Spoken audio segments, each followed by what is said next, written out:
এরপর দেখো পেজ নম্বর 54 যে মনে রেখোটা আছে, বলছে একই হরবিশিষ্ট ভগ্নাংশের মধ্যে লব যার সব থেকে বড় সেই ভগ্নাংশটি বড় এবং লব যার সব থেকে ছোট সেই ভগ্নাংশটি ছোট।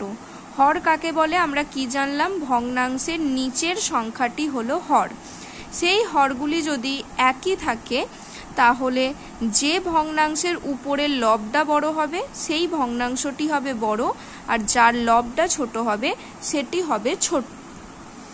দেখো এখানে তিনটি ভগ্নাংশতেই হর আছে 4, লব আছে 1, 2, 5। তাহলে এই ভগ্নাংশটির লব বড়, তাহলে এই ভগ্নাংশটি হলো বড়, আর এই ভগ্নাংশটির লব ছোট, তাই এই ভগ্নাংশটি হলো ছোট।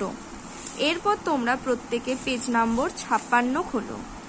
56 দেখো মনে রেখোতে কি আছে, প্রকৃত ভগ্নাংশ সবসময় 1 থেকে ছোট হয়। প্রকৃত ভগ্নাংশ আমরা কাকে বলি?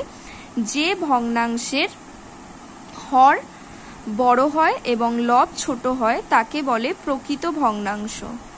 আর অপ্রকৃত ভগ্নাংশ সবসময় 1 থেকে বড় হয়। অপ্রকৃত ভগ্নাংশ কাকে বলা হয়? যে ভগ্নাংশের লব বড় হয় এবং হর ছোট হয় তাকে বলা হয় অপ্রকৃত ভগ্নাংশ। কোনো ভগ্নাংশের লব ও হর সমান হলে তাদের মান হয় 1। অর্থাৎ ধরো লবও 5 হরও 5, কেটে কুটে গিয়ে তাদের হবে 1। ভগ্নাংশের লব হলো ভাজ্য, হর হলো ভাজক। ভাজ্য কাকে বলে? যাকে আমরা ভাগ করি। ভাজক কাকে বলে? যা দিয়ে ভাগ করি। দেখো এটাতেই দেখো লব বলছে ভাজ্য আর হর বলছে ভাজক। কেন বলছে? আমরা সবসময় নিচেরটা দিয়ে উপরেরটাকে ভাগ করি। তাহলে ভগ্নাংশের লব হলো ভাজ্য, হর হলো ভাজক। এগুলো তোমরা ভালো করে পড়বে। তোমরা প্রথম ক্লাস 3-তে এগুলো শিখছো, তাই তোমরা এখানে যা শিখবে এর থেকে বিস্তারিতভাবে ক্লাস 4-এ ওঠে শিখবে, তাই এগুলো তোমরা ভালো করে শুধু বুঝে রাখবে। হর কখনোই শূন্য হতে পারে না।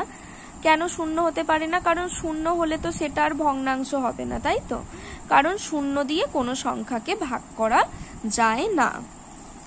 এরপর দেখো আমরা এবার অঙ্কগুলি করব। প্রশ্নমালা 11 দাগের 1 আর 2 এর অঙ্কগুলি কেটে দাও, এগুলি করার প্রয়োজন নেই।